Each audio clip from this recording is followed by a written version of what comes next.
Chapter 9.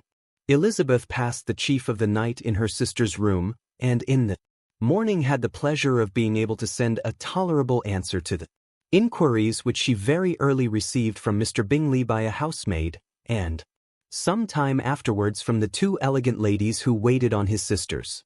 In spite of this amendment, however, she requested to have a note sent to Longbourn, desiring her mother to visit Jane, and form her own judgment of her situation.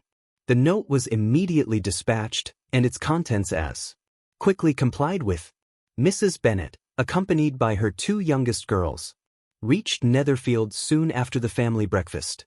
Had she found Jane in any apparent danger, Mrs. Bennet would have been very miserable, but being satisfied on seeing her that her illness was not alarming, she had no wish of her recovering immediately, as her restoration to health would probably remove her from Netherfield.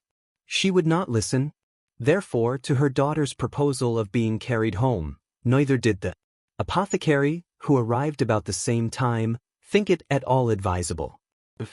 Sitting a little while with Jane, on Miss Bingley's appearance and invitation, the mother and three daughters all attended her into the breakfast parlour. Bingley met them with hopes that Mrs. Bennet had not found Miss Bennet worse than she expected. "Indeed I have, sir," was her answer. "She is a great deal too ill to be. Mr. Jones says we must not think of moving her. We must trespass a little longer on your kindness." "Removed," cried Bingley. "It must not be thought of. My sister, I am sure, will not hear of her removal." "You may depend upon it, madam," said Miss Bingley, with cold civility, "that Miss Bennet will receive every possible attention while she remains with." Mrs. Bennet was profuse in her acknowledgments.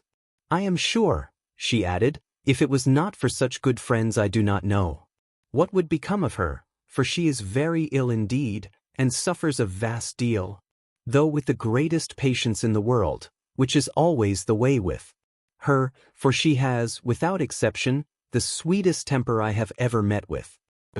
Often tell my other girls they are nothing to her. You have a sweet room here, Mr. Bingley, and a charming prospect over the gravel walk. I do not know a place in the country that is equal to Netherfield. You will not think of quitting it in a hurry, I hope, though you have but a short lease." "Whatever I do is done in a hurry," replied he, "and therefore if I should resolve to quit Netherfield, I should probably be off in 5 minutes. Present, however, I consider myself as quite fixed here." "That is exactly what I should have supposed of you," said Elizabeth.